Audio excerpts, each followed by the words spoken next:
About 10 years ago, my family moved to the border between Rayong and Chonburi so that I could be closer to university. The preparations went quickly, and my mom decided to open a street food vendor in the market of the area. There was a grocery store nearby, and my mom grew acquainted with the owner. She learned that he had a son just around my age, maybe a year or two younger. They had just moved as well, and he was having a tough time getting adjusted. She suggested that we spend some time together.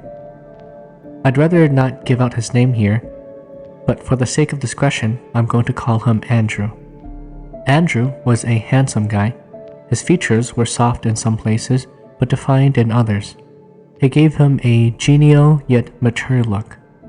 His skin was light, a surprise considering where he had just come from. As it turned out, his family had moved around a lot. I took that to be the reason for his shy attitude and awkward demeanor. He wasn't very good with people. I travel between Rayong and Chonburi a lot for class and work and whatnot. Each time I returned home, my mom told me to pay Andrew a visit. I took him out around town and we talked about where he's been, his interests, his goals, that sort of thing. He always answered me with quiet responses and short replies, but he was kind and funny and entirely earnest. He studied locally, but he told me he didn't have any good friends. Having moved here recently, I could see why. He actually asked me to help set up his internet so he could be in contact with his old friends. It was kind of funny, but I helped him gladly. During this time, I was an avid fanatic of the paranormal. I had a group of friends who were into that sort of thing as well, and every once in a while, we would go out to find a place to search for spirits. Most of these places were nearby, only a couple of miles away. Other times, we would end up halfway across the country. It was all good and fun, but more than a few times we wound up arguing about gas money. After one of these longer trips, I was more than happy to be back home. I stepped inside and kicked off my shoes. My mom greeted me at the door, but she told me something that unsettled me. You shouldn't be around Andrew anymore. I was confused and worried. After all, it was my mom who insisted that we meet in the first place. What could have possibly happened that would change her mind? As it turned out, Andrew got mixed up with a less than reputable crowd. No doubt they preyed on him because of how docile he was.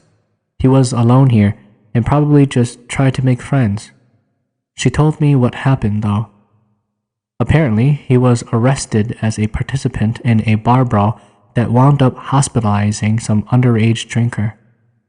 I asked if he was okay, and my mom told me that he had made bail, but I should just stay away from him. I didn't know what to do. I didn't want to believe that it was real. I ignored my mother and went to see for myself. When I arrived, he looked completely different. He was disheveled and his clothes were wrinkled with small tears in the fabric. I already knew that what my mom said was true, but I asked him anyways. He didn't try to hide it. He treated it like it was something to be proud of. I could hardly hold back how angry I was with him. As calmly as I could, I pleaded with him to stop hanging around those people. My request fell on deaf ears over and over, until I couldn't take it and had to leave. We didn't talk again for a few months. The next time I saw him, he was as nice to me as ever, but he was still involved with those people.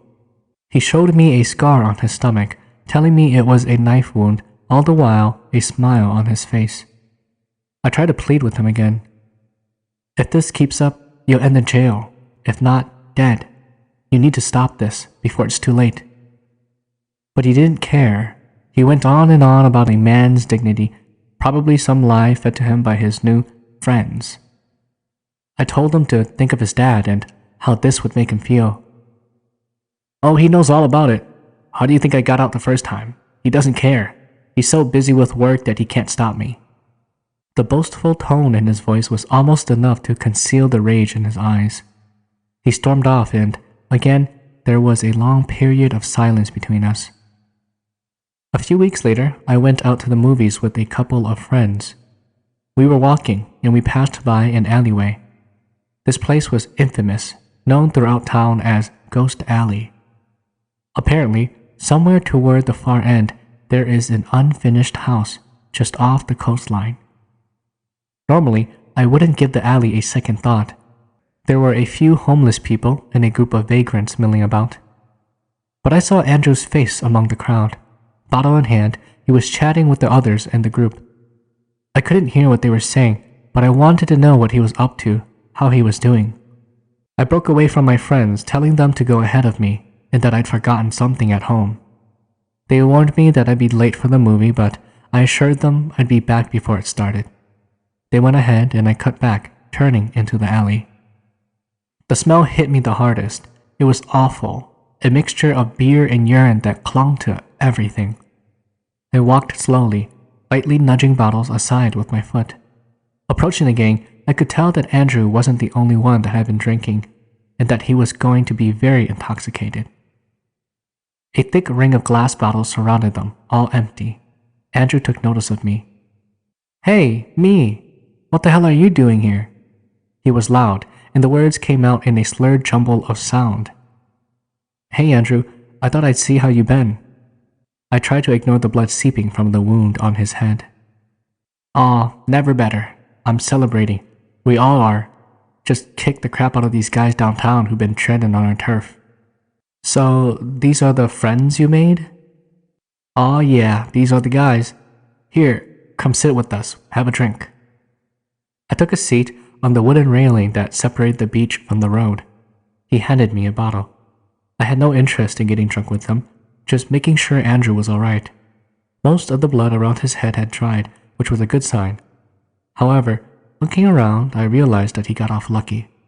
One of the others had a broken nose and a swollen eye, and another was still bleeding from several puncture wounds and cuts around his shoulder. I thought of telling him again, to get out while he still could. With all these gang members around, though, I decided that it wasn't a good place or time to try. Instead, I stuck around for a while, beer unopened, while they talked and chatted like I wasn't even there.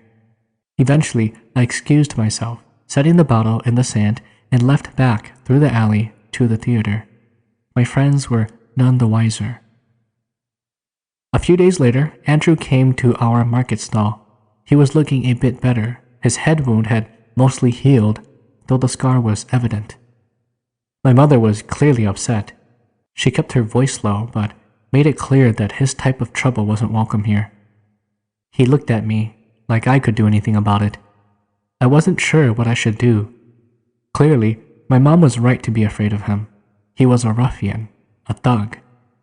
But part of me still cared about what happened to him, and I wanted to be nice. I told my mom to let him get what he wants. She tried to argue with me, but I convinced her to just let him do what he needs to do so he could leave. She begrudgingly allowed it. He picked out several trays of fried meatballs.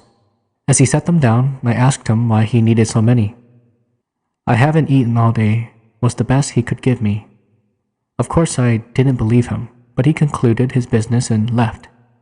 My mom gave me a stern lecture later that day about overriding her in front of customers. But my concern was placed elsewhere, with Andrew. I didn't talk to him again for a long time. No one did, actually. He disappeared without a trace. A couple of months passed with no word from him. My mom told me that his dad had called the police. She thought it was just a way to get his delinquent son off the street. But we found out later that his dad was actually concerned about his safety. He hoped the police would be able to find him before anything drastic happened. About a month and a half later, I found him. Or at least I think I did. I was out with my friends going to see a new drama movie that just released. On our way to the theater, as we passed that old, musty alley, I think I caught a glimpse of him. He was toward the far end of the alley from me, so I couldn't really tell. Beyond that, there were a lot of homeless people taking residence there, and I didn't feel safe enough to get much closer. I forced myself to let it go, but made a note to tell someone later. Once the movie was over, it was my job to get everyone back home. After dropping the last pair off, I turned back to return to my own house. The street took me along the beach, right up against the sand. I was going pretty fast, around 10 over the speed limit. I almost missed the person trying to flag down my car, but my heart skipped when I realized that it was Andrew. My foot dropped to the brake, pressing it to the floor. In seconds, my car was stopped and the squealing of the tires subsided. I got out to double back to him. When I looked, though, he was already gone. I had more than a few questions. Why did he flag me down, only to run off? Was he playing a joke on me? Was it even him in the first place? If it wasn't, why did they want me to stop? What would Andrew be doing here all alone? And where was the rest of his gang? Was stopping the right thing to do? All I could do was get back in my car and go home. I told my mom what happened, but she brushed it off, saying that he wasn't worth all the effort I was putting into him. I browbeat her until she agreed to tell Andrew's dad about it. It was late, and I knew she would see him before I would. As I got up to leave for bed, I couldn't help but feel a bit of resentment at the sour look she gave me. The next day I came across him was during the Asanha Bucha Day festivities. My mother got up early to observe the holiday, but asked that I prepare the stall for the coming day. I was to drive into town and gather up the various ingredients that we would need. My route took me down that same beachside road, and there he was again. I stopped much sooner this time, keeping my eyes on him. I noticed that he hadn't changed his clothes since the last time I talked to him. Hey, Andrew. Hey, he responded quietly. It was odd, like catching a glimpse to the shy, uncomfortable guy he had been before all of this. What are you doing now? Oh, just hanging out. He shifted away from me, turning to face a different direction. Where's everyone else? I asked, more concerned for my safety than his company. Oh, they've all gone home. Oh, so why are you still here? Don't you want to go home? Can't. What do you mean? Why not? Just can't. I could tell something was seriously wrong. He looked more downcast than I'd ever seen him. Had his father disowned him, barred him from the house? I felt bad for him. Well, would you like to come over to my place? Would your mom even let me? He asked, turning to look me in the eyes. I'm sure I can convince her if you really need a place to stay. If you're sure it's alright. Yeah, come on, we can go right now. Actually, can I wait a while? There are some things I've got to do. I didn't like the sound of that. Are you really sure about that? Yeah, I think so. Well, alright, but you'll be by later, right? Yeah, I will. Alright. I got back in my car and slowly pulled away. I watched him turn and walk back into the alleyway, out of sight. I had a terrible feeling in the pit of my stomach. I couldn't even fathom what could be so important that he wouldn't want a night off the street at the first opportunity. I wasn't too keen on finding out. Andrew never showed up that night. I got extremely worried for him. Maybe he got into a fight, or maybe he was jumped. Maybe he was on drugs or something, and he just didn't want me to know. My mind whirled with the possibilities. I need to know the answer. So I went and talked with his dad and demanded to know why he wasn't allowed back to his home. But his father seemed just as confused as me. He said that he hadn't done anything like that he was still worried sick about Andrew and wanted him home. None of it made any sense, but I couldn't think of a good reason for him to lie like that. More days passed with no word from Andrew. I was distraught about him, to the point where it was interfering with my studies. I lost more than a couple hours sleep over it, so when I did finally see him again, I had to make sure I wasn't just dreaming. I was woken up from my sleep by a sound I don't remember. I rolled over in my bed and almost didn't notice the faint shadow crossing the stream of light entering through the sliding glass door. But once I caught a whiff of the horrid stench in my room, I couldn't go back to sleep. I begrudgingly pulled myself up on my elbows, determined to find the source of the smell, still half asleep. I groggily opened my eyes and turned to get out of the bed and found myself face to face with Andrew. His sudden appearance in my room jolted me awake. "What the hell are you doing here?" I asked, disgruntled at being woken up. "It's like 3 in the morning." "I want to go home." His voice was quiet, even and somber. It sent a chill down my spine. He hardly moved as he spoke. "Then why did you come here? Why not go back to your house?"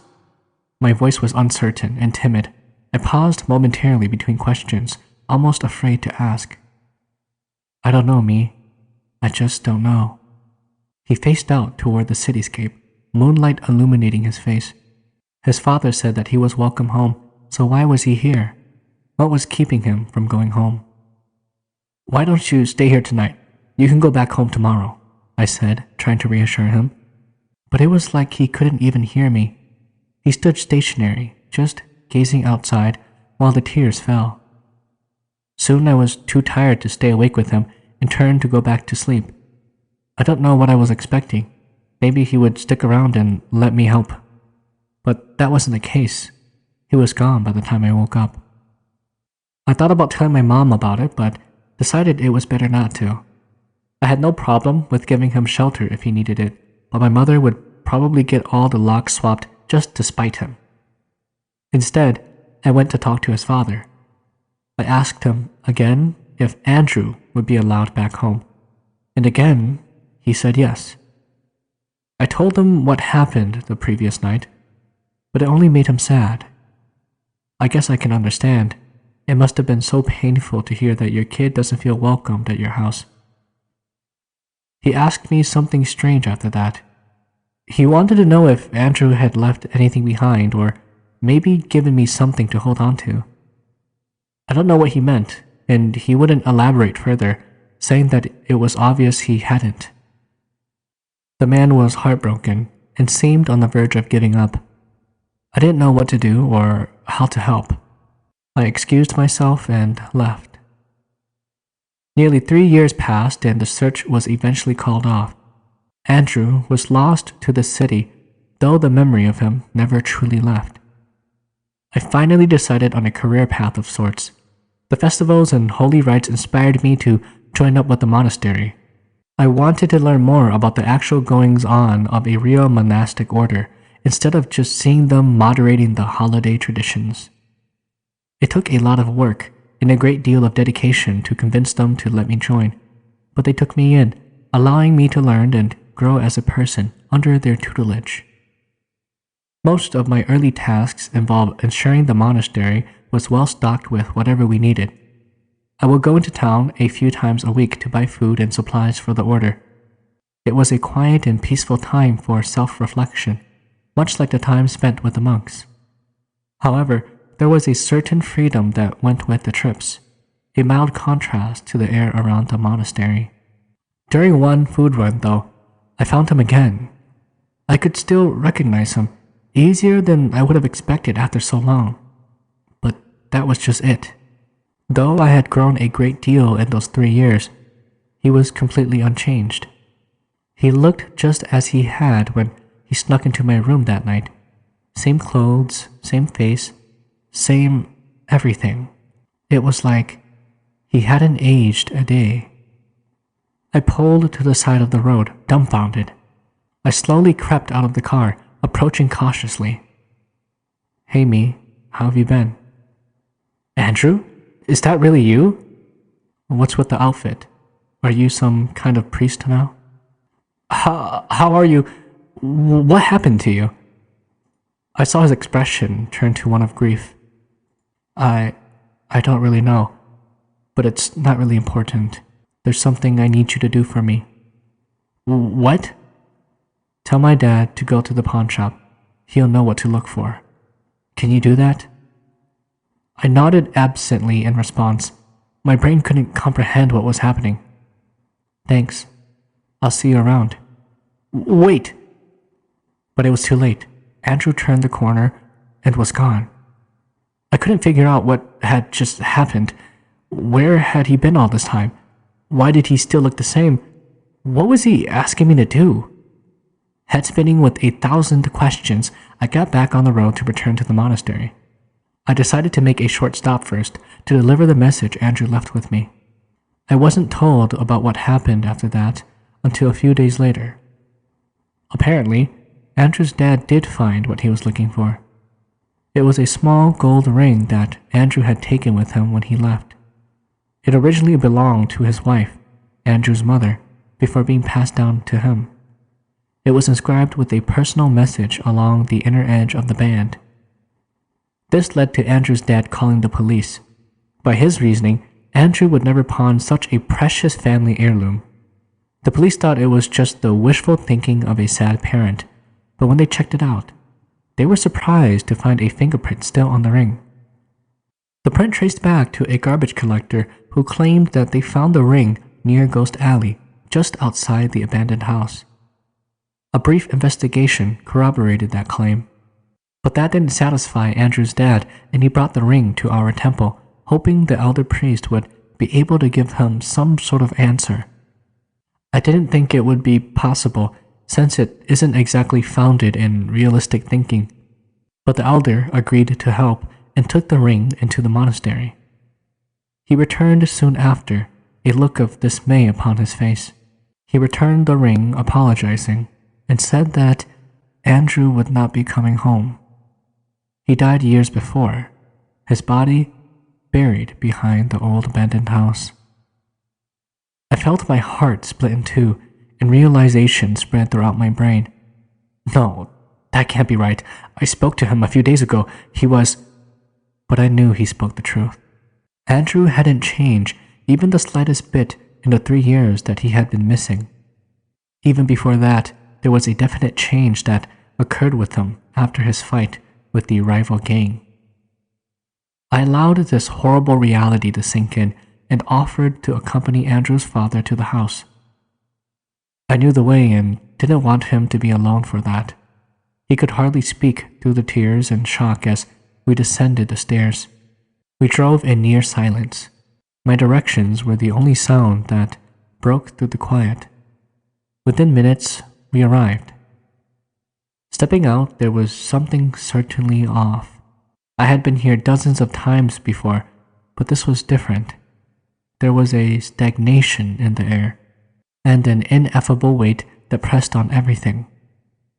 I led him around to the back of the house, a barren yard of dead grass, but there was a patch that was empty, devoid of life of any kind.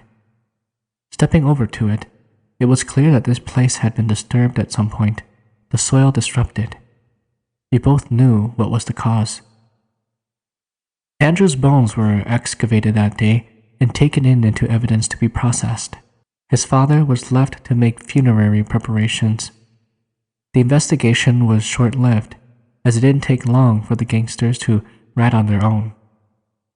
One of Andrew's friends had tried to steal from him, and in his attempt to reclaim what was taken, Andrew was beaten to death with a crowbar.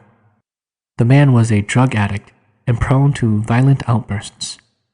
The damage was evident even now, as Andrew's skull still bore the fragmentation of the blows, his bones still dropping chips and pieces. The guy was caught soon after, imprisoned for a life sentence.